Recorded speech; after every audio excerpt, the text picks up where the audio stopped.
میں خبر شامل کرتے ہیں۔ مہر محمد آسم کی رپورٹ کے مطابق پاکستان پر قرضوں کے سارے ریکارڈ ٹوٹ گئے۔ ملک پر قرضے اور واجبات ریکارڈ 85,836 ارب روپے پر پہنچ گئے۔ ایک سال میں قرضوں اور واجبات میں 7,417 ارب روپے کا اضافہ ریکارڈ کیا گیا۔ پاکستان کا قرضوں اور واجبات پر انحصار مزید بڑھ گیا۔ ملک پر قرضے اور واجبات تاریخ کی بلند ترین سطح پر پہنچ گئے۔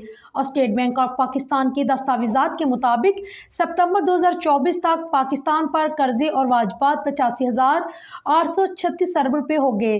ستمبر 2024 تک ملک پر مقامی قرضہ 47,536 ارب روپے اور غیر ملکی قرضہ 33,722 ارب روپے تھا، جبکہ رواں مالی سال کی پہلی سہ-ماہی کے اختتام پر پاکستان پر واجبات 484 ارب روپے تھے۔ دستاویزات کے مطابق ستمبر 2023 تک ملک پر قرضوں اور واجبات کا حجم 78,419 ارب روپے تھا۔